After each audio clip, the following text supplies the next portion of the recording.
soberano e eterno Deus, Pai de nosso Senhor e Salvador Jesus Cristo, neste momento estamos na tua presença, Senhor meu Pai, para aprendermos a tua palavra. E viemos diante de ti, Senhor meu Pai, para suplicar a tua misericórdia, que abra o nosso entendimento, que a nossa, Senhor meu Pai, mente possa absorver do Senhor, meu Pai, que tem querido a tua palavra em nome de Jesus. Amém e amém. Deixa eu só ver se está funcionando aqui.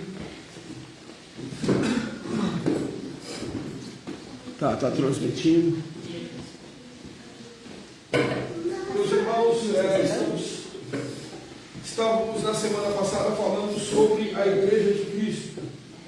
E falamos do significado da igreja, do significado de sua criação, primeiros discípulos, a igreja do templo, a igreja nas casas e a igreja na Ásia, certo?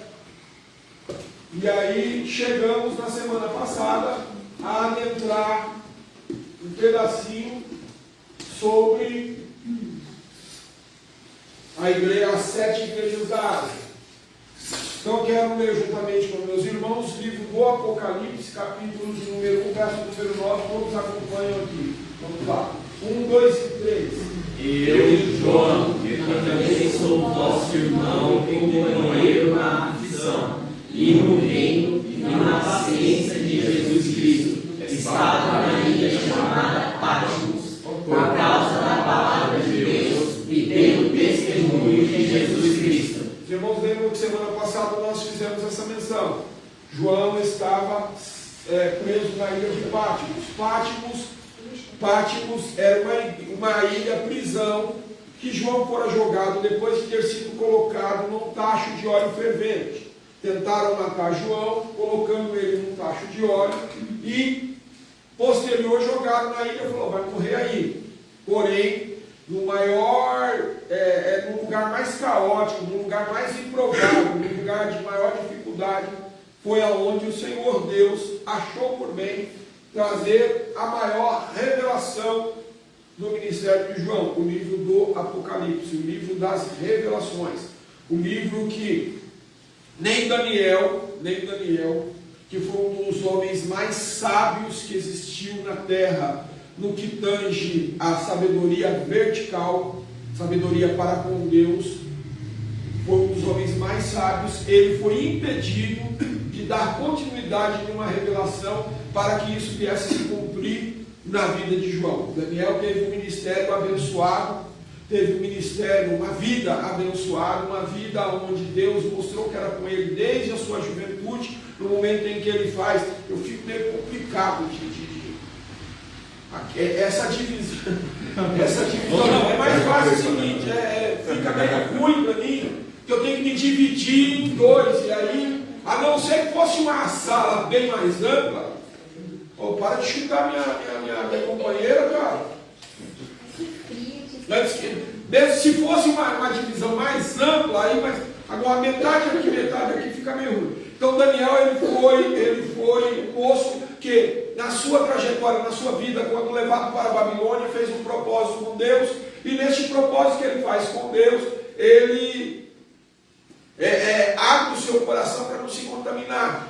Vive uma vida na presença de Deus, e ao ponto que no final de sua vida ele tem revelações da parte de Deus, e Deus fala para ele: fecha esse livro, sela, que isso não é para você agora, é para lá na frente. E ele vai então terminar a sua vida bem lá do jeito que ele estava lá na Babilônia. Porém, com João vai acontecer esta revelação e a continuidade daquilo que Deus havia falado com Daniel. Então João está em Patmos, na ilha prisão, e lá nesta ilha prisão ele tem a visão, a revelação das coisas que vão acontecer conosco ainda. Então, veja bem,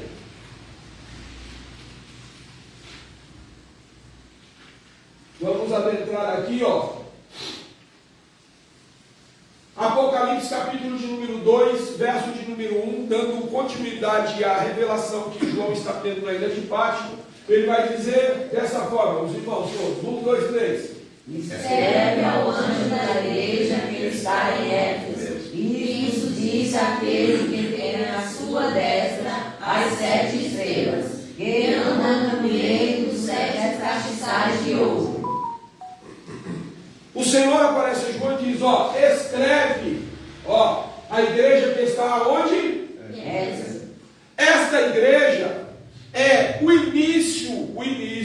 início de toda a expansão das igrejas da Ásia. Fala, filho.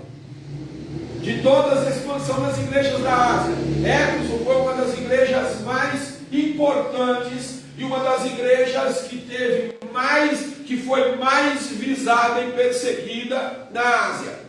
A igreja de Éfeso, ela ficava localizada em um local onde havia um grande centro de idolatria, onde havia o templo de Diana ou o templo de Artemis. O templo de Diana ou o templo de Artemis era um local aonde se fazia sacrifícios cultuais, aonde mulheres ficavam lá e jovens ficavam como, posso colocar assim, prostitutos cultuais.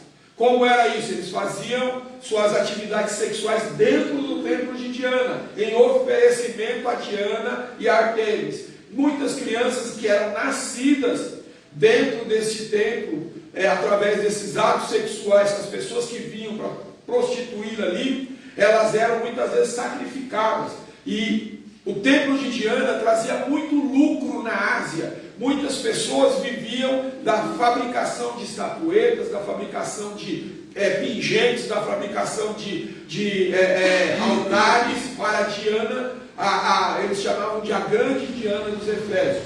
E neste local é onde a igreja vai ser plantada agora. É onde a igreja, uma das igrejas da Ásia, a primeira igreja da Ásia, vai ser plantada e essa igreja vai florescer. Essa igreja ela vai crescer, essa igreja ela vai expandir. Por quê? Porque o povo acredita tanto na palavra de Deus, que eles pegam todos os livros de magia, de bruxaria que eles têm, levam para fora lá e começam a queimar e se convertem ao Senhor. Ao se converterem ao Senhor, eles começam a experimentar a grande efusão, o grande dunamis, o grande poder de Deus no meio deles. E aí realmente eles se convertem, ao ponto de que pessoas vinham de longe e começaram a ouvir em várias províncias o que Deus estava fazendo através da vida dos irmãos de Éfeso, através daquela comunidade cristã ali que está estabelecida ali, e o povo começa a ouvir, e grandes são o número de pessoas que vão se convertendo, e a igreja vai expandindo. Quando a igreja vai expandindo, um homem chamado Demétrio, o Atos dos Apóstolos vai relatar, que ele chega para as pessoas e fala: vocês estão vendo esse movimento desses crentes aí? Esses caras aí estão acabando com o nosso comércio, vão acabar com o grande templo da Diana dos Efésios. Nosso trabalho de produzir ídolos e deuses vai cair em descrédito. Por quê? Porque esses caras estão cada vez crescendo mais. E essas pessoas então, eles entram num teatro que tem, tipo num coliseu, e por quase, acho que mais de horas, eles começam a gritar: grande é a Diana dos Efésios. Mais de 24 mil pessoas se mobilizam ali, começam a clamar, gritar, e aí o evangelho começa a ser perseguido. Porém essa igreja tem poder de Deus na vida. Quando o Senhor vai usar João para escrever no Apocalipse, ele vai falar a essa igreja, é a primeira igreja que ele vai falar, e sobre ela que nós vamos estudar na noite de hoje. Ela teve como pastores Paulo, durante 3 anos ficou ensinando nessa cidade e pregando aos irmãos dessa igreja. Numa outra feita, na sua primeira ou segunda viagem missionária, ele tinha ficado 2 anos, ou seja, ela teve um período de grande aprendizado com Paulo. O João que está escrevendo é apontado como um dos pastores dessa igreja, que foi pastor dessa igreja, e um jovem que Paulo aposta muito no ministério dele, também foi pastor nessa igreja. Quem lembra quem foi o jovem que Paulo apostou no ministério dele?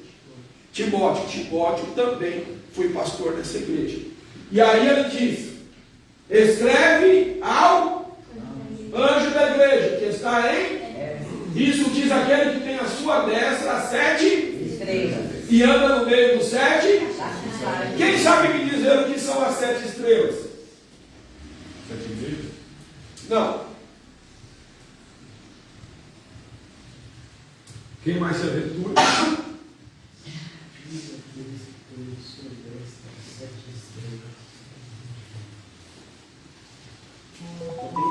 Está tentando?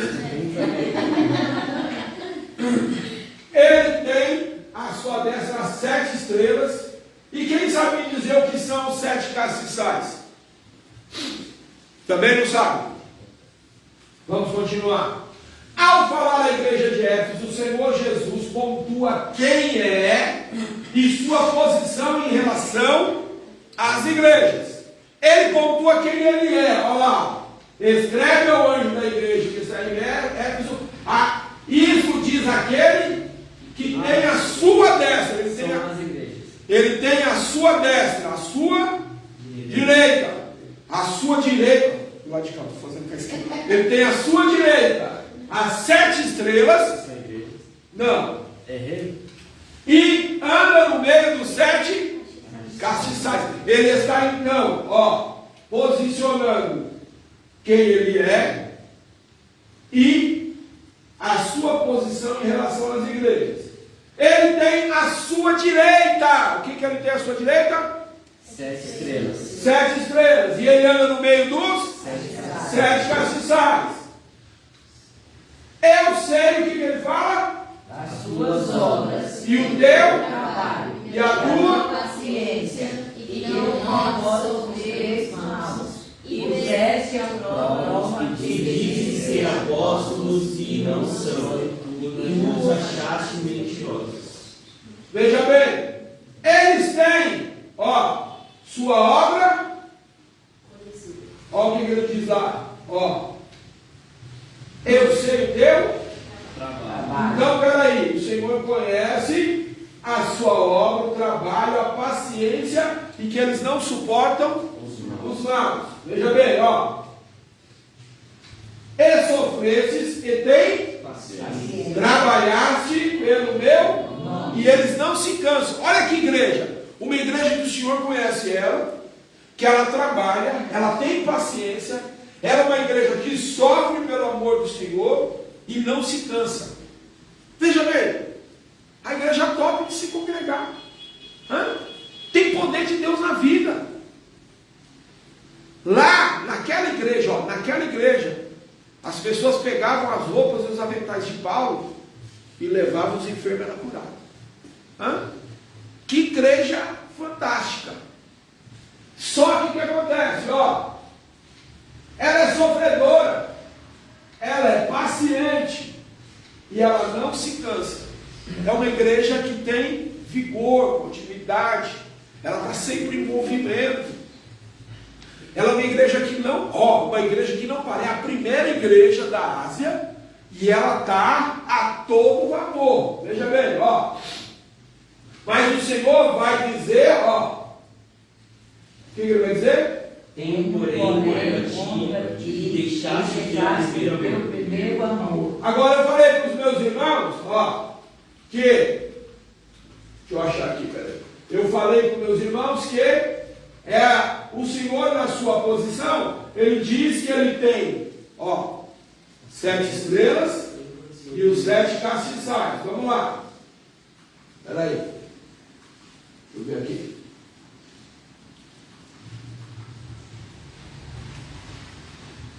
Não, eu acho que esse slide eu acho que eu pulei. Abra a tua Bíblia aí, Apocalipse capítulo de número 1. E eu vou abrir a minha aqui também.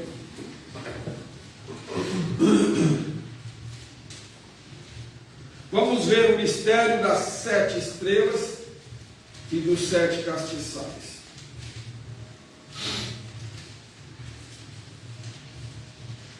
Verso de número 18. Verso 17, já a seguir. Lê para nós alguém.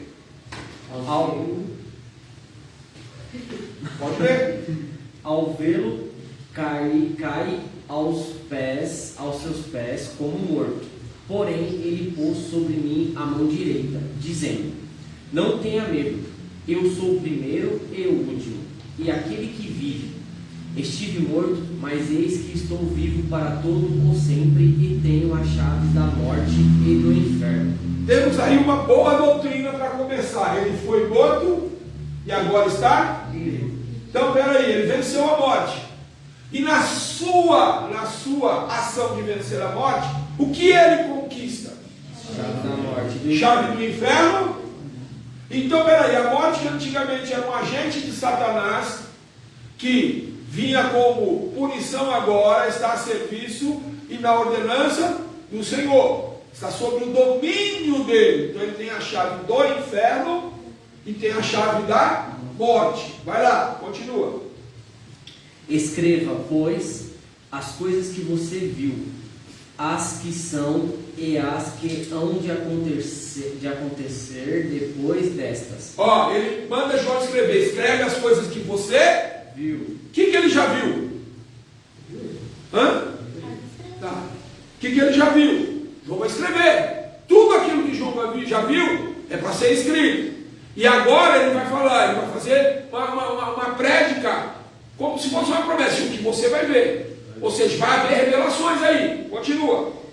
Quanto ao mistério das 7 estrelas que você viu na minha mão direita, e quanto aos 7 candelabros de ouro, as 7 estrelas são os anjos das 7 igrejas, e os 7 candelabros são as 7 igrejas. Tá, então peraí. Ó. As 7 igrejas são o quê? São candelabros. As 7 estrelas são o quê? São anjos. São o quê? Anjos. Quando a igreja fala escreve ao anjo da igreja, está dizendo escreve ao pastor da igreja. Então, ó, as 7 estrelas que estão à direita dele são os 7 pastores das igrejas da Ásia. Ele vai falar com quem? Os pastores. Mas só com pastores? Não, também com os candelabros. Quem são os candelabros? A igreja. Então, peraí, ó, guarda bem isso. Ele vai falar aos pastores e vai falar às igrejas. Então, ó, ele tem à sua direita os 7 pastores, certo? E ele anda no meio das 7. Aí eu te digo, sim, só.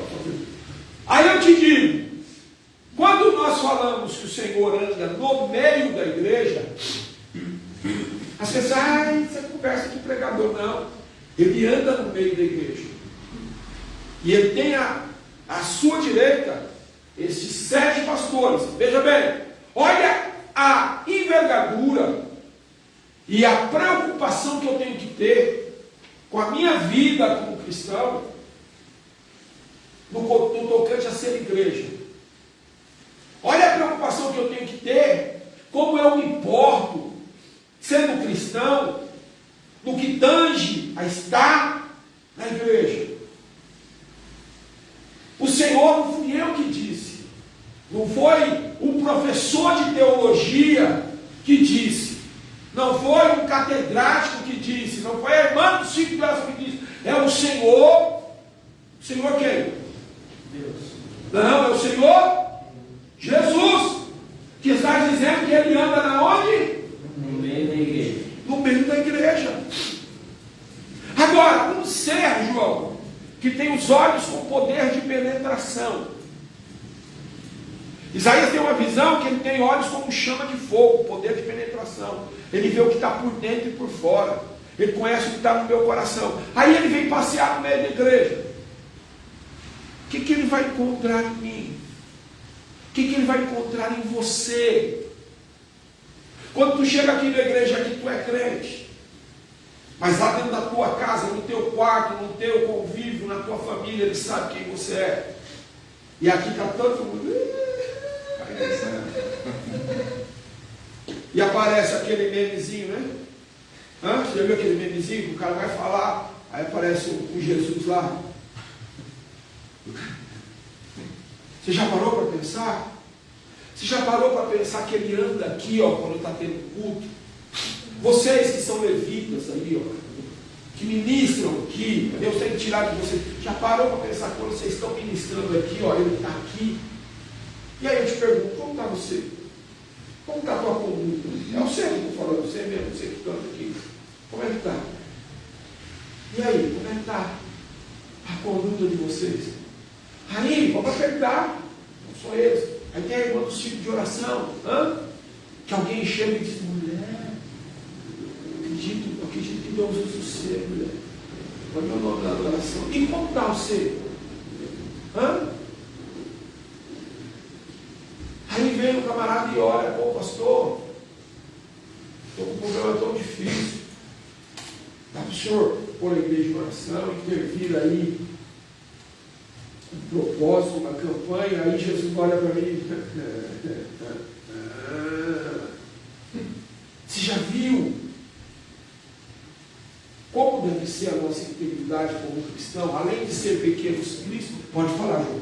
Pastor, eu acho que o momento é bem oportuno. Sim. Outro dia eu estava lendo a Bíblia, Sim. e aqui em Atos 17, 24, me diz o seguinte: o Deus que fez o mundo e tudo que nele há, sendo o Senhor do céu e da terra, não habita em templos feitos por mão de homens. O que me diz essa palavra? O que te diz essa palavra? Você tem que ler o texto e tem que ler o contexto. Tá? Quando você pega texto exclusivo, você pode se complicar. Mas quando você pega um contexto todo do que está falando o assunto, aí você vai entender por que o escritor está dizendo que Deus não habita em templos feitos por mão de homem. E agora você vai entender quando ele explicar. Se eu pego um texto, primeiro para que você possa situar, se eu pegar um texto exclusivo e simplesmente fizer a leitura dele de uma parte só, eu posso mutilar o texto, fazendo uma heresia. Eu posso pegar um texto e dizer, eu já até fiz aqui, que Deus não existe. Isaías, Salmo número 14, já veio, acho que 14. Vou ler só a parte B. Salmo de número 14. Aí não, guarda o teu aí, João. Guarda o teu. Nós vamos ler. Diz o quê? É isso aí que ele está falando. Se você parar para a gente ler o contexto mesmo de fato, aí a gente entra naquele meme que tem na internet, que as pessoas só leem o texto, só a parte Que interessa. que interessa. Não, mas no caso dele, ele está fazendo uma leitura, ele parou com essa leitura, agora ele vai aprender contexto anterior e contexto posterior. O que diz aí? Professor, tem aquele negócio que fala, é quem disse, para quem disse, quando disse. Isso, é contexto anterior, o texto e o posterior. No meu não tem um B não, você falou B, Que 14B. O que diz Isaías 14? Ah, eu tenho Salmos, foi errado. Salmo 14, desculpa. Ah, então tô certo. Vamos lá. Exatamente. Calma aí, deixa eu me situar aqui. De repente eu estou falando besteira. Calma. Só um minutinho, nós vamos entrar aí, João. Guarda esse texto aí. Amém.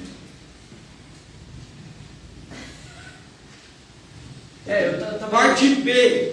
Ó, veja bem, todo versículo ele é composto de parte A até o primeiro ponto ou vírgula, parte B do ponto seguinte, parte C se tiver mais uma vírgula ou algum espaço. Da primeira vírgula ou primeiro ponto em diante é a parte B. Eu quero que você leia a parte B deste versículo 14. São corruptos Não. que praticam. Não, está errado. Dizem Salmo 14? Dizem o insensato no seu coração. Presta Tá errado, atenção, então. presta atenção. Ó. Parte A. Até o ponto. Isso. Tá. Parte B. Não a Deus. Então, peraí. O que diz a parte B desse versículo 14? Não a Deus. Então, nós somos da igreja do não a Deus. Está escrito na Bíblia. Está na Bíblia. Está na Bíblia. Não, Deus não existe. Não a Deus. Está escrito aí, menina. Eu não estou mentindo. Eu estou usando a Bíblia. Lê aí o da Girita aí. Lê aí. Parte B aí. Põe a mão em cima da parte B, o 14. 14 e 1. Não a Deus. Está vendo, João? Deus não existe. Pois é. Está escrito. Aí a gente precisa ler e entender. Não, mas eu li o texto para você. Mas você vai entender. Como é que você vai fazer? Pois é. Eu lhe pergunto. Você tem que ler o contexto. Por que está dizendo que não há Deus? Agora lê o contexto, o anterior. Lê, Angelina. Tem que cumprir. Lê o anterior, Angelina. Do não a Deus. Não a Deus. Lê o anterior do não a Deus, Angelina. Disse o necio no seu coração. Não a Deus. Ó, João. Disse o louco no seu coração. Está vendo que eu estou lendo o anterior? Eu falei que não há Deus. Mas por que eu falei que não há Deus? Agora eu vou ler o anterior. Disse o louco no seu coração. Não A Deus. Então, Deus existe? Sim. Mas se eu pegasse só o texto, eu estaria provando que Deus não existe, correto? Porque está escrito não há Deus. Mas quem está dizendo que não há Deus? O louco. O louco. Então tem que pegar o texto, o anterior que chama contexto e o posterior para saber o desfecho. Então diz o louco ou honesto no seu coração: não a Deus. Continua. Do não a Deus. Tendo-se cumprido. Não. São corruptos e praticam abominação. Vai. Lê o texto todo agora. Diz o insensato no seu coração: não há Deus. São corruptos e praticam abominação. Ó, João, texto, contexto anterior, contexto, junto com o texto. Ó, texto, contexto anterior, com o texto posterior. Disse o louco no seu coração: não há Deus. São o quê? São corruptos e praticam abominação. O louco é corrupto e pratica abominação. Você está vendo que quando você lê o texto, junto com o de trás e com o da frente, você vai ter uma imagem do todo. Agora vamos para o texto que você falou. Qual que é ele? Atos 17, 24. Vamos lá, Atos 17, 24. É que eu achei curioso. Eu falei, não, numa próxima oportunidade eu vou perguntar para o pastor para Tirar sua ter dúvida. um entendimento, né? Atos 17, 24. Está escrito na minha tradução assim: Deus que fez o mundo e tudo que nele há, sendo ele o Senhor da terra, não habita em templos feitos por mão de homens. O que está dizendo? Que Deus não habita nisso aqui, ó. Isso aqui foi feito por mão de homem. Agora vamos entender o que Paulo está falando no Areópago. Aonde Paulo está? Em Bereia. Paulo chega no Areópago. A cidade é Bereia, mas ele está no Areópago. Paulo chegando a um local onde havia várias imagens de vários deuses, um local chamado Areópago. Lá era um centro religioso, tinha Deus de tudo quanto era tipo. E Paulo precisa pregar o evangelho para esse povo. Só que tem Deus para tudo quanto é tipo de coisa. E aí Paulo passou num local, viu Deus de não sei o que, Deus de não sei o que lá. Aí ele parou, olhou assim, ó, e estava escrito assim, não tinha nada. Só estava escrito uma lápide: ao Deus desconhecido. Não tinha imagem nenhuma, só uma inscrição, o espaço reservado e uma inscrição: ao Deus desconhecido. Paulo levou. E aí ele sai e ele começa a pregar. Agora nós vamos para o texto. Ó, vamos ler.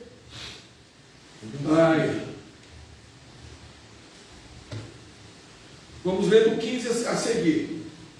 E os que acompanhavam Paulo levaram-no até Atenas. E tendo recebido ordem para que Silas e Timóteo fossem ter com ele, o mais depressa possível partiram. Enquanto Paulo estava em Atenas, ficou indignado ao ver a cidade tão cheia de idolatria, de modo que discutia na sinagoga com os judeus e gregos impiedosos e todos os dias nas praças com os que ali chegavam. Alguns dos filósofos epicureus e estoicos discutiam com ele. Uns diziam que quer dizer este tagarela? E outros, parece que é um pregador de deuses estranhos. Diziam isso porque Paulo lhes anunciava Jesus e a ressurreição. E tomando-o, levaram ao Areópago, dizendo: podemos saber, nós, o que de novo ensina esse e de que fala? Coisas estranhas nos trazem aos ouvidos, e queremos saber o que vem a ser isso. Ora, todos os atenienses estrangeiros que lá moravam, de nenhuma outra coisa se ocupavam, senão de dizer e ouvir últimas novidades. Estando Paulo no meio deles no Areópago, disse aos homens, homens atenienses, em tudo vejo que sois muito religiosos, ou em outra tradução, supersticiosos. Sim. Aí ele vai dizer assim, cadê? Em tudo vejo que sois muito religiosos, pois passando eu e vendo os vossos santuários, achei também um altar em que estava escrito, ao Deus desconhecido. Ora, este que vos adorais sem conhecer, é o que eu vos anuncio.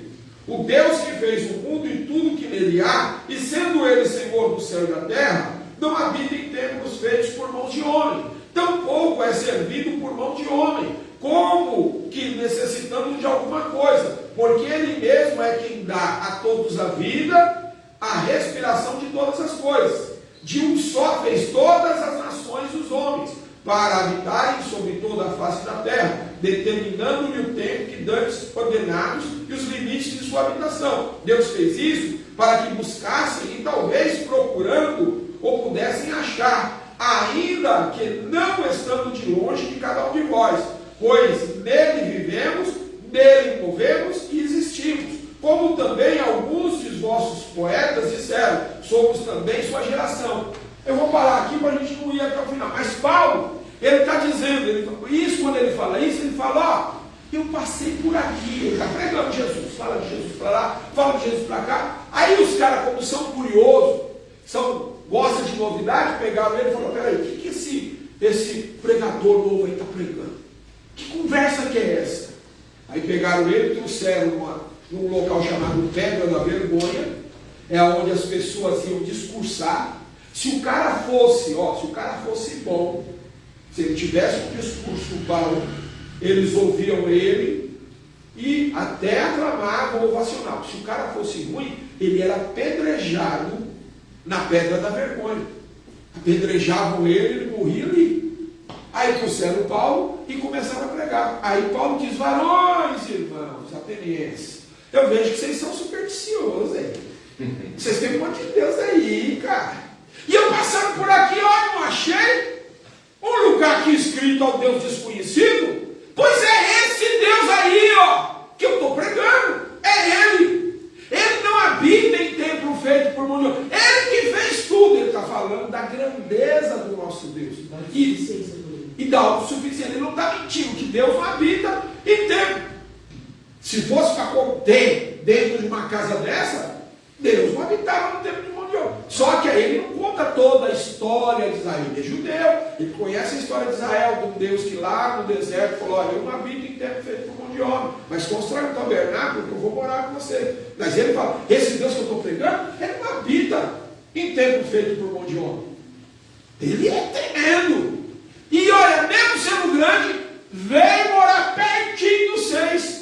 E aí ele vai dar continuidade e vai apresentar quem? Jesus Cristo. Aí os caras estão babando e ouvindo ele. Só que aí ele entra em algo que eles não acreditam. Ele vai entrar na ressurreição. Vai dizer que Jesus morreu e que Jesus... Até ele falar de ressurreição, os caras estavam ouvindo. Mas quando falou, esse Deus veio, fez carne, morreu e ressuscitou, aí os camaradas dizem, olha, bom é o teu discurso, mas contra esse assunto aí, ô paroleiro falador, nós vamos te ouvir outra ocasião e sair e deixar ele livre. Está entendendo? Então esse texto é Paulo dizendo sobre a grandeza, como o Jonathan disse, a autossuficiência de Deus. Não quer dizer que ele não passeia aqui no meio da igreja, que onde tiver 2 ou 3 ele também não está no meio, que lá na tua casa, quando tu fechar a porta do teu quarto, dobrar o teu joelho, ele não vai entrar lá junto com você, porque Jesus diz, tens alguma necessidade aí? Entra no teu quarto, fecha a tua porta em secreto, fala ao teu pai que te ouve em secreto, ele vai te ouvir. Então Paulo está fazendo uma ilustração tremendo poderio de Deus. Não quer dizer que ele não habite conosco. Agora, isso daqui para Deus, João, não vale nada. O que vale para Deus, João? Se isso aqui não vale nada. O que vale para Deus somos nós. O que vale ele, o que vale você. Se você não estivesse aqui, e Emmanuel e os irmãos aqui não estivessem aqui, isso aqui vira um boteco, isso aqui vira uma loja de departamento, isso aqui vira um mercadinho, vira qualquer coisa. Isso aqui só é importante quem está presente. E ele só é local de Deus, local, região, aqui é uma região celestial, porque nós estamos aqui. Porque a partir do momento que não houver um Filho de Deus nesse local, a permanência de Deus no local é desnecessária, porque ele não vai ficar simplesmente cuidando. Tanto que nós vamos ver que essa igreja, que foi uma igreja que teve lá uma igreja muito boa, hoje vive em ruínas lá, tudo foi destruído.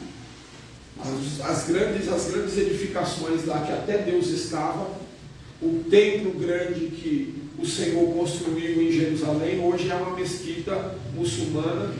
Deus está bem longe daquele local, porque ele saiu pela porta e falou: até se cumprir o tempo, eu não entro mais aqui para dentro. Então ele passou, e aí para que Deus, achando que Deus não vai entrar, eles construíram um cemitério na porta lá, porque eles, Deus não vai passar por mim. Fecharam e construíram um cemitério. Mal sabe eles, em qualquer momento aquilo vai ruir, vai ser construído um templo novo, e o Senhor vai habitar novamente, mostrar para o povo dele que Ele é Deus. Sim. Não, eu preciso dizer assim, a importância de nós aqui na terra, né? Às vezes nós se achamos que não tem importância nenhuma, aí eu ir na igreja, mas não, ninguém nem falta, ou eu não ir. Esses dias eu vim lá do posto muito feliz, porque eu fui lá pegar um remédio. Aí que eu cheguei lá, a menina que dá um remédio, ela não conhecia há muito tempo. Aí eu cheguei lá, esse remédio está tudo bem, está tudo mais ou menos, está tudo bem, porque ele quer, né? Ela pegou, me deu um remédio. Aí ela falou assim: foi bom você me pegar um remédio hoje. Eu vou fazer um pedido, ele pode fazer. Tu olha por mim, falei, ora, eu estava muito grande, ele vai fazer isso. Espera aí, pegou um papel com todo o nome dela e toda a família entregou. Então, eu creio que você vai orar e Deus vai fazer algo na minha vida, eu estou muito necessitada. Eu falei, eu não vou orar só, mas a minha igreja vai orar só da justiça. Então, eu fui muito alegre, dava essa importância na terra.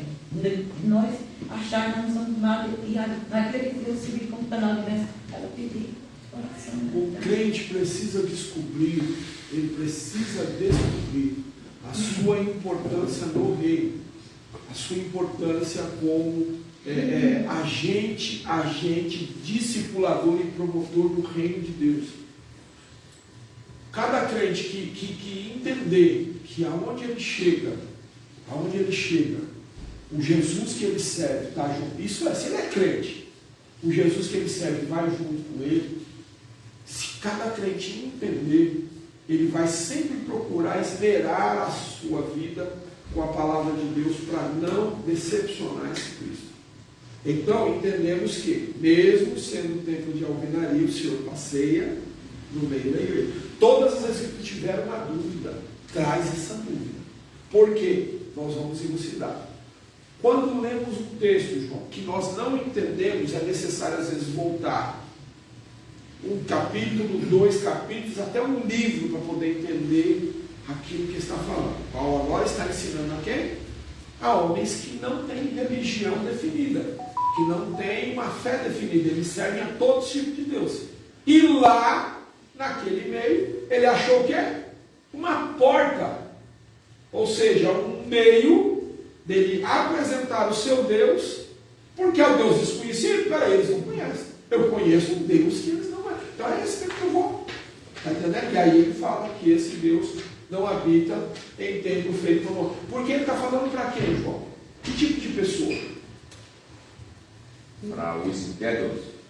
Incrédulos sim, mas pessoas que para todos eles constroem um templo. Lá eles têm templo para Diana, lá eles têm templo para Baal, lá eles têm templo para Moloque, tem templo para tudo. Tudo para eles tem um altarzinho. Agora, ele vem falando de um Deus que aquilo não pode conter. Ou seja, peraí, todo o apogeu que nós temos aqui, esse Deus que esse cara está falando é maior do que tudo isso. Tanto que ouviram ele, Paulo sai vivo da pedra da vergonha. Só chamaram ele de paroleiro e se falar, não, depois nós vamos dar. Está entendendo? Mas ele foi bem sucedido. E sabe o que acontece? Vamos ler o texto para a gente entender como Deus é bom? Porque às vezes a gente quer muita coisa, João. Mas Deus tem um propósito específico nas coisas que aos nossos olhos são pequenos. Vamos continuar o texto aqui. Ó. Vamos lá, eu vou ler daqui, ó. Vou ler do verso 23. Pois passando eu vendo os vossos santuários, achei também um altar em que estava escrito: ó Deus desconhecido. Ora, esse que vos adorais sem conhecer, é o que vos anuncio. O Deus que fez o mundo e tudo que nele há, sendo ele Senhor do céu e da terra, não habita em templos feitos por mão de homens. Tampouco é servido por mão de homens, como necessitando de alguma coisa, porque ele mesmo é quem dá a todos a vida, a respiração e todas as coisas. De um só, fez todas as nações de homens, para habitarem sobre a face da terra, determinando-lhes o tempo e dando ordenanças e limites à sua habitação. Deus fez isso para que buscassem e talvez procurando pudessem achar, ainda que não está longe de cada um de nós, pois nele vivemos, nos movemos e existimos, como também alguns dos vossos poetas disseram, somos também sua geração. Portanto, sendo nós geração de Deus, não havemos de pensar que a divindade seja semelhante ao ouro, à prata ou à pedra esculpida pela arte, imaginação do homem. Deus, porém, não levando em conta os tempos da ignorância, manda agora que todos os homens em todos os lugares se arrependam. Olha o que ele está dizendo. Ó, na nossa imaginação, a gente faz imagem de pedra, de ouro, esculpido, arte, achando que é Deus. Aí ele vai dar uma justificativa para os irmãos, ou para quem ele está pregando, dizendo: mas Deus não leva em conta a tua ignorância. Antes ele notifica a todo mundo que se arrependa. Está vendo? Ele está pregando a Jesus. Está dizendo que aquelas imagens de escultura que eles estão fazendo, está errado. Só que ele não ataca eles, diz: ó, Deus que é tão grande, ele não vai aceitar essa adoração, tal. Mas ele não leva em conta os tempos da ignorância. Antes notifica a todos os homens que se arrependam. Vamos lá. Pois determinou um dia em que, com justiça, há de julgar o mundo, por meio do homem que escolheu. E ele disse, deu certeza a todos, ressuscitando dentre os mortos. Lembra que eu falei que ele ia falar da ressurreição? Ele fez isso e ressuscitou dos mortos. Ah, João, quando tocou nisso aí, ó, quando ouviram falar em ressurreição dos mortos, uns zombavam e outros diziam: sobre este assunto te ouviremos outra vez. Assim Paulo saiu do meio deles, todavia juntaram-se alguns homens a ele e creram, entre os quais estava Dionísio, o Areopagita, e uma mulher de nome Damaris, e com eles outros. Veja bem, ó, ele prega, todo mundo ouve, ele explica que, mesmo que os caras estão adorando imagem, Deus não leva em conta a ignorância deles, mas diz: ó, se arrepende. Eles ouvem quando ele fala: esse homem aí que eu estou falando, esse Deus, ressuscitou. Eles caem: ixi, sai fora, vamos ver esse cara mais não. Tchau, tchau, tchau. Só que o cara que é o administrador do Areopagita, ele acreditou. Na hora ele... O cara que comanda o centro de adoração lá. Não. Esse cara se converte. Uma mulher chamada Damaris também se converte. E junto com eles, mais algumas pessoas. Não foi todo mundo que ouviu ele, mas ali havia um propósito de salvação de Deus. Muitas vezes a gente quer alcançar o mundo todo. E Deus às vezes só quer uma pessoa que está naquele local. Lembra que eles estão presos no cárcere de Paulo e Silas? E eles estão cantando e orando. Deus manda um terremoto localizado. Isso é fantástico. Deus manda um terremoto na cadeia. Eu nunca vi isso, irmão. Só tremeu lá. Você vê que terremoto aí, quando tem aí, a cidade acaba. O Haiti até hoje não se reergueu nunca mais. Japão tem lugar lá destruído. Mas Deus falou: peraí, é lá.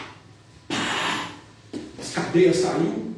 Todo mundo preso com ele lá, aí chega o guarda lá e fugiu todo mundo, vou me matar. Quando ele foi dar uma espadada na barriga, porque sabia que os soldados romanos iam acabar com ele, Paulo disse: não faça as causas, vamos todo mundo aqui dentro, está todo mundo aqui. Ele falou: varões, o que é necessário para me salvar? Um terremoto localizado trouxe salvação. Crê no Senhor Jesus, será salvo. Ele pega Paulo e Silas, leva para a casa deles, cura as feridas da chibatada, ouve sobre Jesus e é salvo. Por um cara, Deus fez um terremoto, levou Paulo e Silas para a cadeia. Você ia, João? Preso? Eu não ia não, João. Eu ia correr lá para o Ceará, lá para a cidade de Senador Pompeu, lá onde meu sogro tem O mais família. interessante também é que Paulo e Silas não fogem, né? É a conduta de cristão que fala, né? Mas e eu pensei, eu acho que eu Então, eu também acho que eu ia fugir, né? Eu acho que eu ia meter o pé, eu preciso aprender com Paulo e Silas. Pastor Ian? Eu não sei não, João. Eu estou falando a verdade, eu não estou gênio, estou falando a verdade, eu não Pode sei. ser preso também. Eu não sei, de repente. Preso do nada, as portas abrem. Não, tem um terremoto que só cai as grades correntes. É o sinal de Deus É para um Deus. sinal É que Deus ele deu, falando. né? É Deus falando, foge. Meu filho, é agora. Capa o gato e vai-se embora. Mas aí o cara está lá. Paulo podia ter fugido, mas ele está lá. Ele sabe que é um propósito. O cara conhece que tem um propósito. Ele sabe que a vida dele tem um propósito. Peraí, por que Deus me pôs aqui? E por que fez esse tema? Eu vou ficar aqui, eu vou esperar. Aí chega um cara, o cara ia se matar, João.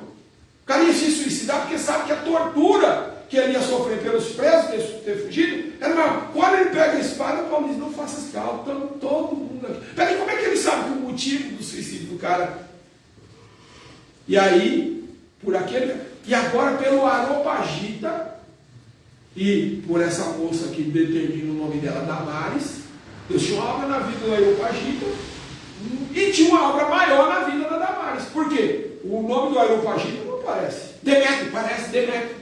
Demétrio Areopagita. Por causa de Demétrio e de Damares. É Dionísio. Não é Demétrio, não? Dionísio. Ah! É Dionísio o nome do cara. Então eu já estou dando outro nome. Estou igual o pastor Marcelo, já estou dando outro nome. Por causa de Dionísio e de Damares, é que Paulo vai lá e prega. Ele sabe para quem ele foi chamado.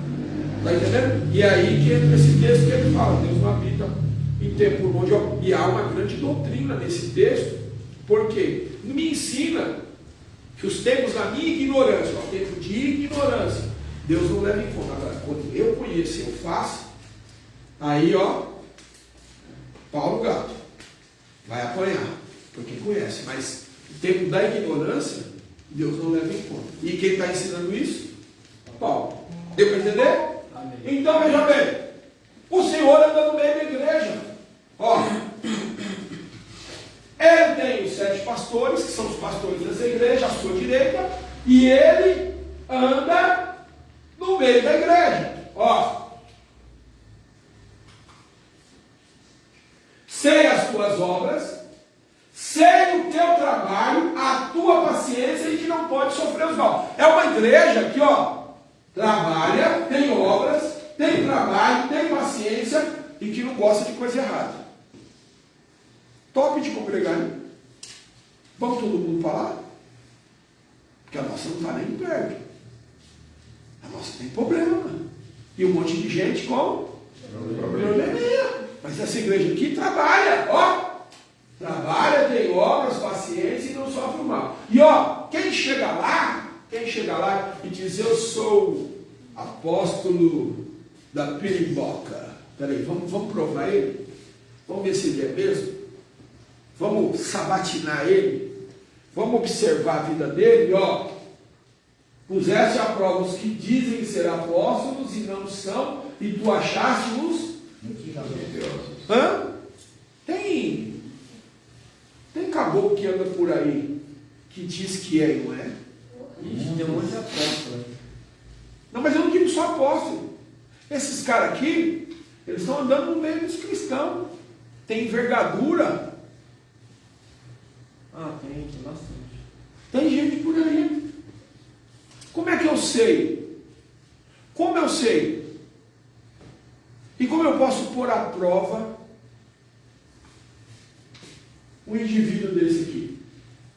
Bom, eu olharia os frutos e também o conhecimento da Escritura. Mas esses caras conhecem. Aí eu não sei, só sei que foi assim. Mesmo critério usado para... Chicó, que legal. Mesmo critério usado para separar testemunha. Tá, e qual é o critério? Ó, veja bem, nós temos dois pareceres aqui. Primeiro, você falou que Ia ver os frutos? os frutos deles, mas o quê? Conhecimento. O conhecimento, ó. Bom, ia ver fruto e conhecimento. Agora nós temos um parecer da irmã Camila. Usar o quê? Que é o mesmo critério como se vai separar alguém para a obra, né? Para ser obreiro, diácono, a testemunha de quem convive com a pessoa por perto e também de casa, né? Se ele tiver uma esposa ou filho, você conversar. Tipo, é realmente isso dentro de casa? Ele, né? Porque tem muitos testemunhos igual de amigos meus que cresceram na igreja, só que o pai batia a mãe. O pai bebia e na igreja era uma coisa, e por isso são desviados até hoje. Então, uma conduta dentro de casa é quem convive com você. Você é um bom cristão? Nós temos um ponto-chave aí. Veja bem, nós precisamos ter um cara que tenha frutos, que tenha evidências na vida de frutos. Nós precisamos ter um cara que tem conhecimento nas Escrituras, mas isso não é só o bastante. Está entendendo? Por aqui já passou muito cara que tinha muito conhecimento. Muito. Que já chegou o cara arrebentado, com a vida destruída, chegou aqui e você ia ver, o cara conhecia muito. Mas a vida... Então nós precisamos ter um critério que a palavra exige. Mas espera aí, irmã Camille, a palavra exige isso? Na palavra? É, que você me falou um negócio interessante, mas a palavra exige isso? Eu acredito que deve existir. E aonde? Não sei. 2 Timóteo 2, Então vai para 2 Timóteo 2 alguma coisa. Ó, presta atenção. Eu não posso viver de achismo.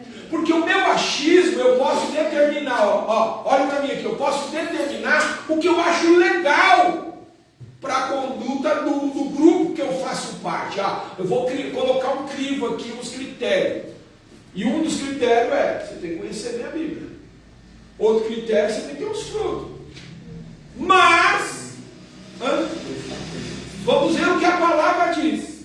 Relembre-se a todas essas coisas, dando testemunho solene diante de Deus, para que evitem brigas a respeito de palavras, pois isso não serve para nada, a não ser para prejudicar os ouvintes. Procure se apresentar a Deus aprovado como obreiro que não tem que se envergonhar, que maneja bem a palavra da verdade. Evite igualmente os falatórios inúteis e profanos, pois os que se entregam a isso avançarão cada vez mais na impiedade. Além disso, a linguagem deles corrói como câncer. Paulo está dando um ensinamento, ele está falando coisa profunda aí, David. Está falando coisa profunda a respeito de quem quer realmente ser um obreiro bom. Primeiro que Paulo chega para ele, em 2 Timóteo 2,15, e diz: procura apresentar-se a Deus aprovado. De que forma? Como obreiro que não tem que se envergonhar. E o que acontece com esse obreiro? Maneja bem a palavra. Peraí, o que você falou que tinha que ter? Conhecimento. É critério bíblico? É. Aonde? 2 Timóteo. Aonde? 2 Timóteo 2. Aí do 1 até o... Não, 2 Timóteo 2, 15. Lê aí! Você não está acompanhando a leitura. Não tá. Então pelo amor de Deus, aí você me quebra. Aí você me Não, quebra. ele começou a ler, eu não vi o 15, eu tava procurando. Então, mas aí você me quebra aí. Então eu vou ler, pode ser? Vai, você pode ler. Lembre-se a todas essas coisas, dando testemunho solene diante de Deus, para que evitem brigas a respeito das palavras, pois isso não serve para nada, a não ser para prejudicar os ouvintes. Procure apresentar-se a Deus aprovado, como obreiro que não tem de que se envergonhar, que maneja bem a palavra da verdade. Tem que ter conhecimento bíblico? Tem. É critério bíblico? É. Aonde? 2 Timóteo 2,15. Você entendeu? Porque o achismo do pastor gera uma doutrina de dogmas. Dogmas são coisas que eu coloco e que muitas vezes não tem base bíblica. João, entenda que dogmas são coisas que eu coloco e que não tem base bíblica. Você vai rezar tanto disso, tanto daquilo. Peraí, é dogma que eu coloquei. Critérios bíblicos são outra coisa. Tem que estar lá o critério bíblico. Para ser um obreiro precisa ser o que, João? Precisa ser conhecedor da palavra. Onde está isso? Aí o senhor me apertou. Eu não sei. Você não sabe, João? Não, senhor. Então lê 2 Timóteo 2,15, João. Lê, João. 2 Timóteo 2,15. Tem pessoa acha que Pastor, tô tentando achar um exemplo para isso daí. O que eu consegui ver na minha mente é que eles estavam fazendo a coisa certa, só com a motivação errada. Não, depois nós vamos cair nisso aí. Vamos lá. O que achei, diz? pastor. Procura apresentar a Deus aprovado como a obreiro que não tem de que se envergonhasse, que maneja bem a palavra da verdade. Continua? Não. Solta aí. O que Paulo está ensinando para Timóteo, João? Vai para mim. O que o Paulo está ensinando para Timóteo? Você tem conhecimento da palavra Para quê, João? Para que ter conhecimento da palavra? para passar o próximo. Não, para passar o próximo ele não está falando isso não, João. Não? Já, ele não está falando isso não é para passar o próximo não. Ele não está falando isso, João. Ele está falando isso por causa de um motivo. Para ser um bom obreiro. Para ser um problema, por quê que ele está mandando? Por quê? Para não se envergonhar. Para não passar vergonha, então! Já! Ai! Acertei. Ô João, agora não é mais o Timóteo. Procura-te apresentar-te a Deus. Ou seja, chega na presença de Deus aprovado. Como obreiro que não tem que passar vergonha, que maneja bem o quê? A palavra. Qual palavra? A palavra de Deus. Palavra da verdade. A palavra da verdade. Ele está falando sobre que palavra? Vou achar aqui, pastor. Não, olha para mim, João, eu vou te explicar. Deles a tua palavra. A tua, Jesus dizendo, a tua palavra é a verdade. Ó, procura, João, se apresentar a Deus como obreiro, que não vai passar vergonha e que maneja bem. Eu vou estar dentro da sua cabeça. A palavra, você tem que ler Bíblia, João. Senão você vai ser um evangelista angelita. Tudo que tiver dúvida, né? É o evangelístico. A cara dele foi boa. Você vai ser uma cópia dela. Ela começou a te ensinar, mas você tem que pegar a Bíblia e ler. Não entendi esse negócio. Pastor, eu não entendi isso aqui. Explica. Valdeli, eu não entendi. A Valdeli fala, pô, eu também estou começando, peraí, mas vai ali. Vamos pegar uma enciclopédia ali. Você tem que manejar isso aqui e não ter vergonha, para não passar vergonha, tá entendendo? Não passar vergonha. E agora Paulo está ensinando quem? A ter critério para ser o quê? Obreiro. Você vai ser obreiro, João, então você vai ter que começar. Começa a ler esse negócio aí. Pega o período do teu dia lá na loja, bota a Bíblia do lado e olhando para os clientes, e tome Bíblia. Vai lendo. Sabe por quê? Somente vai começar a gravar e você não vai entender. Pastor, eu leio e não entendo nada. Não tem problema, lê. Porque a qualquer momento o Espírito Santo vai virar a chavinha, tá entendendo? Então tem que ler, é critério. E qual é mais o critério para ser obreiro? Vai lá. Vai. Evite igualmente os falatórios. Não pode ficar com fofoquinha, conversinha besta. Pois os que se entregam a isso avançarão cada vez mais na impiedade. Além disso, a linguagem deles corrói como câncer. Entre esses estão Himeneu e Fileto. Paulo tem um cara lá chamado Himeneu e Fileto que eles ficam na casa dos crentes. Que se desviaram da verdade, dizendo que a ressurreição. Escuta aí, já ó, aconteceu. eles ficam na casa dos crentes. Sei não. Aquilo lá que ele falou não está muito certo, não. Aqui não. Esses caras eram igual câncer. Estava na igreja de Paulo, Himeneu e Fileto. E eles iam dissimulando. Aqui nós vamos encontrar nessa igreja os nicolaítas. Lição de casa. Ó, lição de casa. Vocês vão pesquisar quem são os nicolaítas, que vai falar no capítulo de número 2. Já vai para o santo Google, né? Vou anotar para mim. Então, mas essa lição de casa é para você mesmo. É para mim? Você vai pesquisar e depois você vai se juntar com alguns aqui no dia e você vai ver o que eles acharam, que você achou, que vocês vão me apresentar na próxima aula. Nicolás. Hã? Nicolás. Brainstorm, uma tempestade de ideias. Isso aí. Hã? Pode pesquisar no seu Google. No santo Google pode. Mas aí é o seguinte, ele vai ficar encarregado de explicar o que os nicolaítas faziam, como eles eram ruins no meio da igreja, a igreja está crescendo, o que eles ensinavam que era errado, vai anotando aí, o que eles ensinavam, você vai, eu sei, beleza? Então, João, eu tenho que me preparar como obreiro aprovado, e aí eu tenho lá na igreja de Paulo, Himeneu e Fileto, é isso? Agora, o ensinamento para si ser obreiro não está exclusivamente nesse texto aí. A menina falou o quê? Que o que vai validar o ministério de um homem é o quê? Testemunha onde? De próximo, família. De próximo, de família, em casa.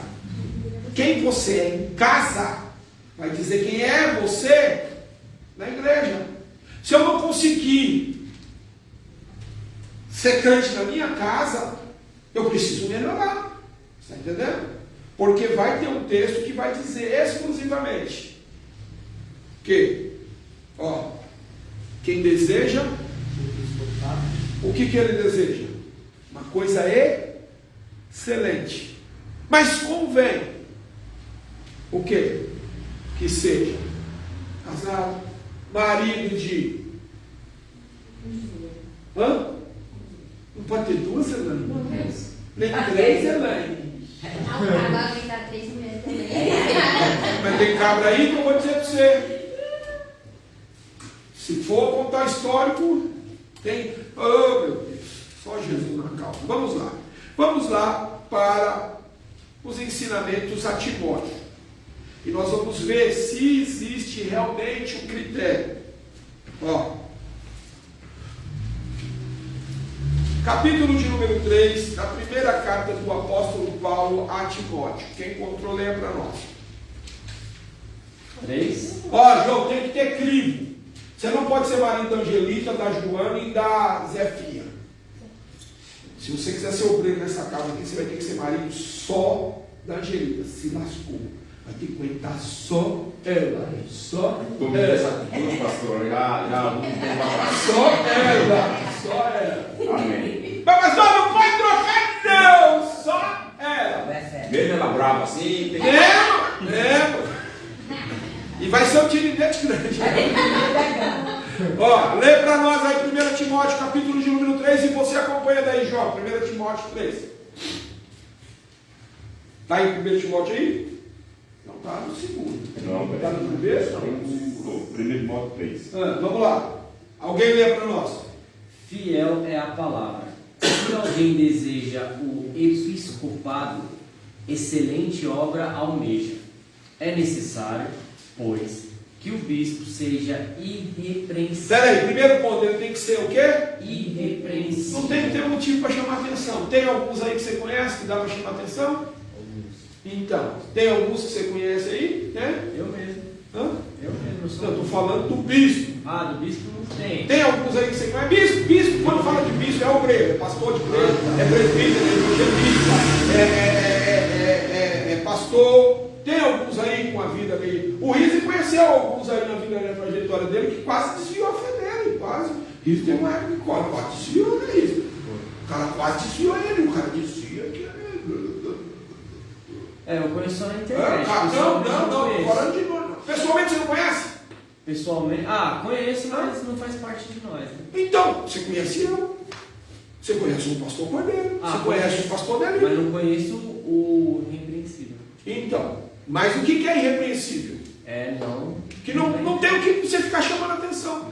Não, aí eu conheço vocês nisso. Eu falando que eu não conheço o bispo que, pessoalmente, que eu sei da má conduta dele. Ah, eu sim, conheço mas... na internet esses povos. Sim, mas tem camaradas que professam a fé com palavras, porém as suas obras.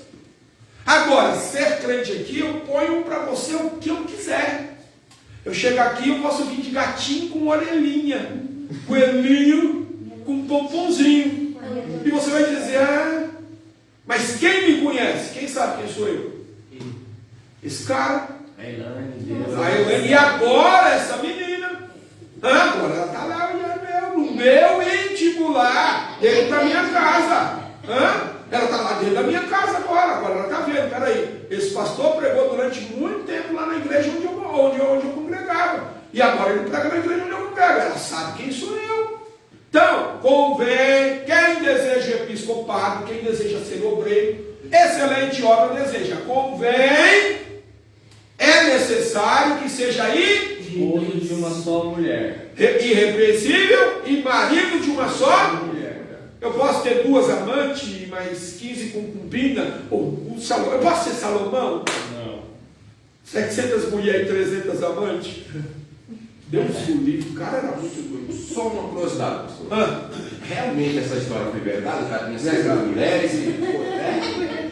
Só que ele não dormia toda noite com uma. Funcionava assim, João. Ele ia, por exemplo, ele era o rei que no momento do seu reinado foi muito triunfante. O exército dele era o melhor, o pai dele tinha deixado ele com muito dinheiro. Ele era reconhecido pelas guerras que seu pai tinha ganhado. E ele era um estrategista político.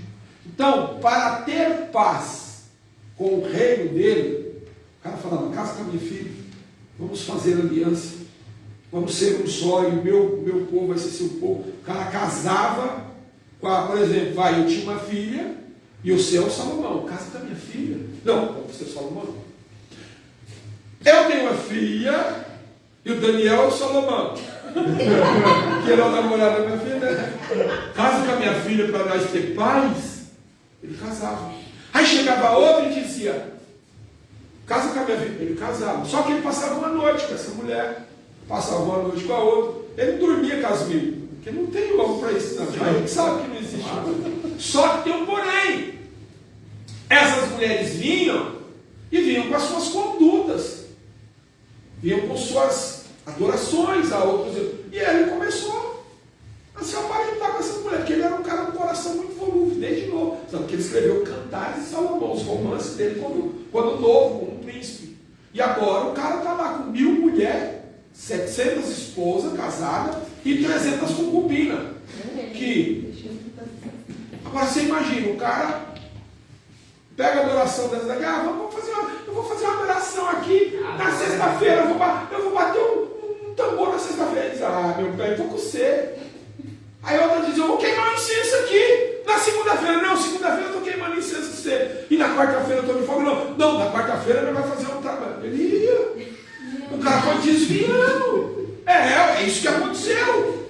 Ele foi desviando, ele foi vivendo as religiões das suas esposas. E aí o que acontece? Deus de Israel, que não aceitava adoração a outro, acabou rejeitando as suas atitudes. Tanto que no final da vida ele desviado do temor do Senhor, ele escreve o livro do Eclesiastes. Vaidade de vaidade, diz o pregador. Tudo é vaidade. Eu vivi debaixo do céu e vi que tudo é vaidade. E nada disso. E o final de tudo isso, aí ele escreve, e o final de tudo isso é: teme a Deus, seja temente a Deus. Está entendendo? Porque ele vê que a sua trajetória te ensina, né? É uma dúvida que todo mundo tem. Isso é uma dúvida que os teólogos não conseguem explicar. Porém, eu tenho a minha visão. Quando Jesus morreu, ele falou a todos os espíritos que estavam em prisão: é tudo bom. Se Salomão estava desviado, se converteu. O Judas também. O Judas não, o Judas foi depois. Judas foi depois que eles morreram. Nossa, verdade. Mano, a sorte estava com o azar. O azar estava com sorte. Ele é o filho da perdição. Não que ele havia sido escolhido, ele e Judas. Alguém seria o filho da perdição e ele pegou o bocado. Foi ele. Está entendendo? Para ele.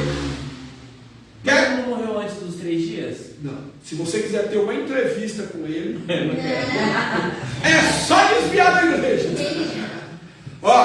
É só sair da presença de Deus, você vai ter uma entrevista exclusiva com Judas. Eu nem quero papo com ele. O negócio é Abraão, Isaac e Jacó, primeiro Jesus, né? Depois Abraão. Não me cita que alguma alma ficou lá? Onde? Não cita.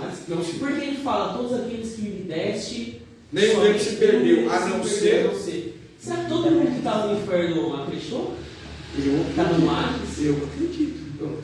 Seria besta se não acreditasse. Está lá em torno de aí chega uma luz e diz: vem comigo! Ó, por lá, galera! Gente, ó, aqui é o momento. Vamos voltar aqui. Ó. Estamos abrindo um outro lado. Vem cá. É necessário ter um crivo. E a palavra dá o crivo? Dá. Tem que ser marido. E aí vai dizer o quê? Continua. Claro. Moderado, sensato. Não, volta tudo de novo. É necessário, pois, que o bispo seja irrepreensível, esposo de uma só mulher, moderado, sensato, modesto, hospitaleiro, apto para ensinar, não dado ao vinho, nem violento, porém cordial, inimigo de conflitos, não avarento, e que governe bem a própria casa, criando os filhos sob disciplina. Vem cá! Que governe bem a sua casa, criando os filhos, aí na tua tradução, sob sujeição. Na tua tradução. Aqui, disciplina. Peraí, quem vai dizer quem eu sou, João? É o meu filho, é a minha filha. Eles vão dizer se eu sou crente ou não. Eles vão dizer se eu saio dentro de casa molestando, se eu brigo com o vizinho, se eu compro e não pago, se eu sou um pai espancador. Embora que tem crente que não tem juízo. Vocês acreditam que um dia alguém teve uma visão nessa igreja, uma revelação, e falou para a Kedma que Deus tinha revelado que eu e ela não se falava, que nós vivíamos uma vida de fachada. Falou para quem? Eu conto, hein? Você tem que fazer, eu conto. Eu estou pensando, o bibelô também. Falou que eu e a Kedma não se conversavam, João, eu e a Kedma, dá até guerra dentro de casa. Porque ele acha. Vai falar, não, pai, tá de dia. Tá de dia. É verdade. Ele acha que ela é aquele dia, agora você acha. É Meu verdade. bebezinho, João, eu ia ficar sem falar com ela. Mas a pessoa teve uma revelação. E aí você vai perguntar, mas foi Deus? Não foi Deus? Então, Não foi. Não foi. Acho que ela não. tem uma revelação falsa. A revelação da cabeça dela, da pessoa. A pessoa teve uma revelação da cabeça dela. Só que achou que foi Deus que falou. E aí eu te digo, quem sabe quem sou eu? Quem? David. As mulheres da sua casa, as pessoas que vivem com você e Deus. E o Jonathan que é homem também. Porque o texto, João, você que vai sofrer. O texto diz que governe bem a sua casa e traz os seus filhos sob disciplina, sob sujeição, com todo respeito. Eu não sou bonzinho, eu sou bruto, sistemático, esquisito. Tem coisa que eu não gosto e as pessoas que vivem comigo sabem. A Camila acha que eu tenho, como é que é? Eu sou autista. Uma coisinha ele tem. O Daniel está indo lá em casa, Daniel, esse menino tem problema. Ele fica me provocando, as coisas que eu não gosto. As coisas que eu não gosto, ele fica me provocando. Quer pimenta? Eu vou trazer pimenta para você. Traz uma polenta com pimenta. Traz um bolo da sua dinheiro de R$180 que eu como. Agora vem trazer pimenta. Aí ele fica me provocando. Só que ele nunca levou uma pancada minha. Nunca! Eu já tive vários motivos para espancar ele. Mas não espanquei ele ainda. Por quê? Porque eu tenho um padrão dentro da minha casa. Hoje ele frequenta a minha casa, ele sabe quem sou eu. Então, irmãos, para ser um obreiro, você tem que ter bom testemunho. Não adianta você ser um obreiro e ter uma vida toda irregular, um histórico de vida irregular. É esse tipo de gente que quer ensinar, que quer falar na igreja de Éfeso, que quer dizer para você o que você deve fazer. E muitas vezes é honrado. Muitas vezes é honrado. Alguém diz, o santo homem de Deus. Mas peraí, puxa a capivara do boneco. Puxa o histórico dele. Aí você vai olhar. Compra e não paga. Vem de vários relacionamentos de família. Não tem família com ninguém. Tem família uma aqui, outra não tem raiz. Está entendendo? Mas essas pessoas não têm oportunidade? Tem, Deus é poderoso para cuidar da vida dele. Mas peraí, esse tipo de gente é que vai ensinar e querer fazer de nós cristãos, dizer como é a nossa conduta. Para que eu fosse obreiro, eu cumpri todos os requisitos que no meu tempo foram pedidos. Eu fui separado como líder de jovens. Eu cuidei de um mini rebanho dentro da igreja onde eu congregava. Era uma miniatura de uma congregação. Foi o mesmo problema que a igreja tem, os jovens tinham. Eu tinha que cuidar. De lá eu fui ser cooperador. Fiquei na porta cooperando. Ficava lá auxiliando a igreja, limpando a igreja, cuidando da igreja. Depois de cooperador, eu fui ao diaconato, que é o ministério mais lindo que existe. Servir a igreja. Eu servi a igreja e estou servindo ela até hoje. Eu fui ao diaconato, passei um período como diácono na igreja. Eu chegava mais cedo, eu limpava a igreja. A igreja nossa nunca ficou suja quando eu era diácono. O pastor nosso, ele tinha toque, tem toque até hoje esse pastor. Eu arrumava os bancos, tudo certinho. Daqui a pouco vinha o outro diácono, arrumava também. E ele passava, olhava. Ele tirava do lugar e punha no mesmo lugar que eu pus. Fazia assim, ó. E voltava no mesmo lugar. Todos tirando. Mas ele chegava, estava tudo organizado, porque eu era um diácono da igreja. Eu estava lá recebendo as pessoas com um sorriso no olho. Nunca com problemas, às vezes, de batalhas espirituais, lutas pessoais, problemas, às vezes, de ordem de lar que a gente tinha, os nossos problemas, às vezes, faltando alguma coisa, naquela luta do dia a dia, trabalhando. Nunca alguém chegou na igreja para me dar. Não, porcaria. Nunca. A irmã chegou lá, parecia um lema desses caras. Uma faixinha na cabeça aqui, uma cirurgia que quase morreu. Falei, o que está acontecendo? Seja bem-vinda. E a Bia com ela. Você quer Angelita? Ela está com medo. Ó, João, está com medo. A dela falou que vai dar uma surra no pastor. Não, irmã, entra. Fui eu que levei ela no banco. Falei, vem cá, senta aqui. Lembro até hoje. Sexto banco, mais ou menos, ela sentou. Sexto banco. Desse lado de cá. Ela sentou, a Bia sentou do lado dela. Eu falei, minha irmã, fica à vontade. Seu marido não vai fazer nada não. Quando eu larguei ela, cheguei lá atrás, de volta. O cara que vai vir, ó, o pastor. Mas cata ele, junta ele lá fora, cabreiro novo. E ó, mas só querendo a porrada. Imaginava que o homem ia aceitar Jesus, ia ter uma trajetória assim. Então, mas aí eu te digo, ó, sempre com um sorriso no rosto. Sempre com um sorriso no rosto. Fui diácono. Só que aí, eu desde jovem já pregava, desde líder de mocidade eu já pregava. Então tinha minhas agendas pregando fora, aí tinha um ministério de ensinador, já era professor de escola dominical, aí comecei a ensinar a igreja. Como diácono fui dirigir a primeira igreja. Salinha, era uma salinha, João, era uma salinha, pequenininha, bem pequenininha. Só que no meu coração imaturo, era a minha igreja. Eu achava que eu tinha igreja. Hoje eu sei que a igreja é de Jesus, mas eu achava que eu tinha igreja. E aí, houve todo um processo que um outro obreiro pediu o pastor para assumir aquela salinha. E isso foi uma morte para mim, porque tomaram a minha noiva, tomaram a minha igreja. Para mim, na minha mente, era a minha igreja. Tomaram aquilo. Mas era um processo de aprendizado para entender. E aí, fui ao presbitério. Do presbitério, fui a evangelista. E evangelista fui a pastor em 2004. 2004.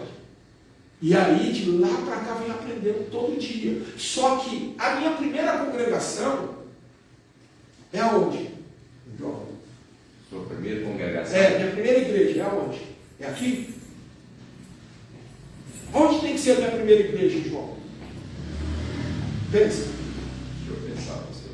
A gente chegar e dizer para você que você tem que ser um bom pai. Agora, hoje você não é pai, você é padrasto. Mas para você ser um bom padrasto, o dia que a menina voltar, chegar aí, você tem que ser um bom padrasto. E se eu errar em você? Não, se você errar, você vai consertar. Eu vou consertar? Sim. E se as experiências que você vai ter vão ser experiências que vão fazer você crescer. Mas para mim dizer para você tem que ser bom. Aonde é a minha primeira igreja? Em casa? Em casa. Quem é o primeiro que vai dar testemunho se eu sou crente? A sua esposa, hoje sua nora e o seu menino. E a menina. E o Daniel, que está de lá Daniel. olhando tudo que eu faço. Ele está vendo. Ele está lá vendo. Aceitei? Sim. Ele sabe quando eu estou nervoso, quando eu não estou nervoso. Ele sabe se nervoso eu xingo palavrão. Ele sabe se nervoso eu bato em alguém. Se no trânsito eu xingo de filho daquilo outro. Ele sabe. Está entendendo? Quem é a minha primeira igreja? Porque é o que a palavra determina. Você vai ser obreiro, você tem que começar dentro da sua casa. Quando vier os seus filhos, no tratamento da sua esposa. Mas e se eu sou solteiro? Como é que eu vou saber? Trata pai, trata mãe, cumprir mandamento de Deus. Irmãos, irmãs.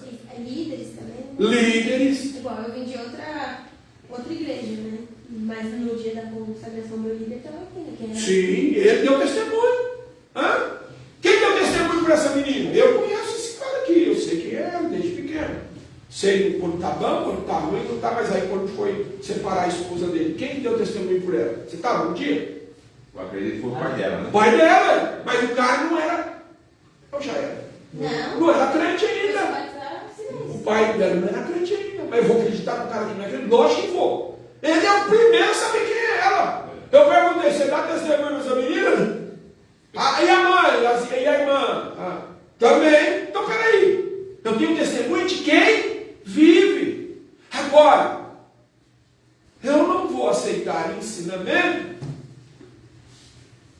de pessoas que não vivem a palavra de Deus. Então, a igreja de... Já deu horário? Não, gente, por que vocês me avisam? Sem relógio que eu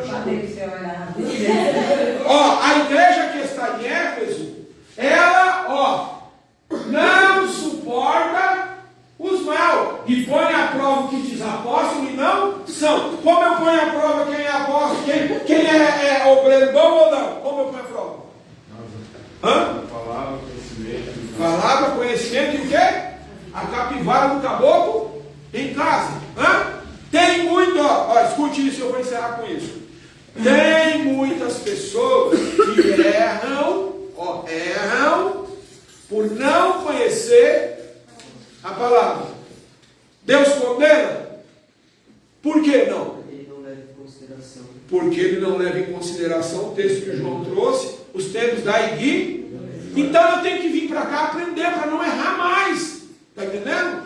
Eu não posso ser um líder se eu não respeito. Eu não tenho, tá? Eu não tenho pai, eu não tenho mãe. Mas se eu tivesse, eu ia respeitar. E eu ensino para os meus filhos. Eles têm avô e têm avó. Nunca permiti meus filhos tratarem mal avô e avó.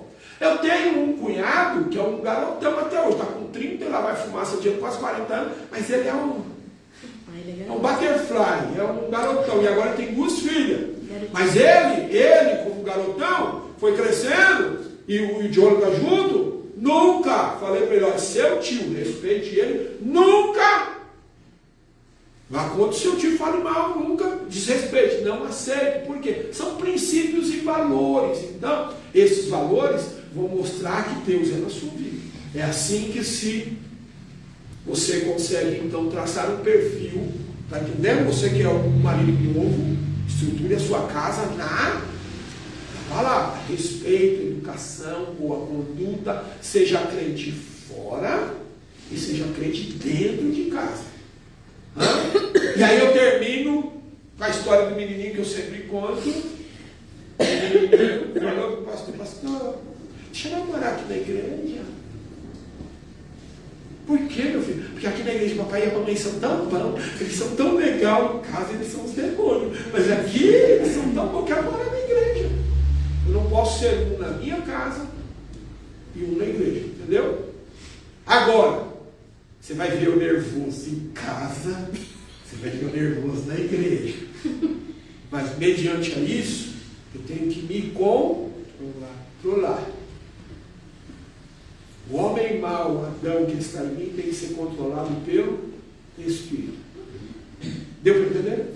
Senhor Deus, te agradecemos pelo momento de ensinamento. Que aos teus filhos que estão do lado de lá, Senhor meu Pai, ouvindo a tua palavra, os que estão aqui sejam abençoados. abençoados. Que a tua mão poderosa esteja sobre nós, Pai.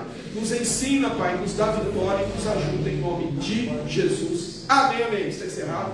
Que o amor de Deus, a graça do Senhor Jesus Cristo, comunhão e a consolação do Espírito Santo, sejam com todos e todos digam amém. Quinta-feira, Augusto Manos está vindo pregar a palavra do